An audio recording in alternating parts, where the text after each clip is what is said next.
อยากจะลืมภาพในวันเก่าที่เคยมีคำว่าเราเสียงหัวเราะรอยยิ้มแววตาคู่นั้นก็อยากจะลืมถ้อยคำดีๆที่เธอเคยบอกรักฉันอ้อมกอดวันนั้นยังอบอุ่นถึงวันนี้และเธอจำได้ไหมวันที่เธอร่ำลาเธอจึงพูดได้ยังไงได้ว่าไม่ต้องร้องไห้ไม่ต้องเสียใจคนหมดรักลืมง่ายใช่ไหมเธอ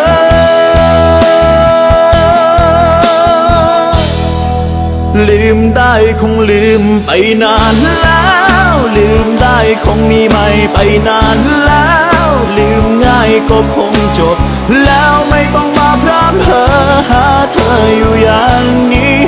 ลืมได้คงลืมไปหมดแล้วลืมได้คงลบภาพเธอหมดสักทีไม่ต้องมานั่งมองภาพเราที่มีให้ช้ำใจลืมได้คงลืมไปแล้วเธอ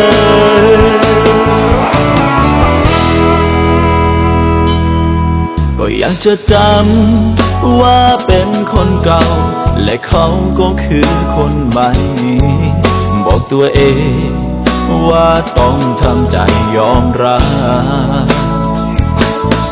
แต่แค่ได้เห็นว่าเธอมีใครก็ทรมานทั้งใจ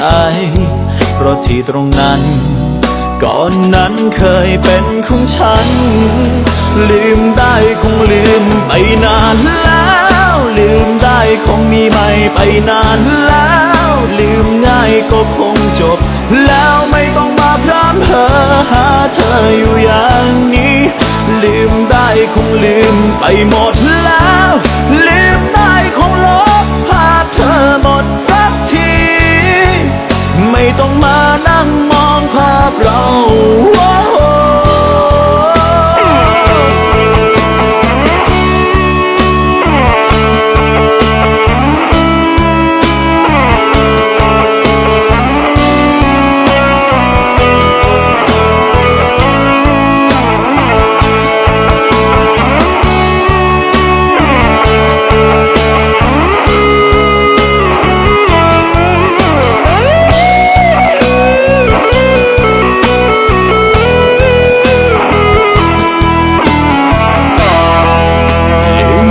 คงลืมไปนานแล้วลืมได้คงมีไม่ไปนานแล้วลืมง่ายก็คงจบแล้วไม่ต้องมาพร่ำเพ้อหาเธออยู่อย่างนี้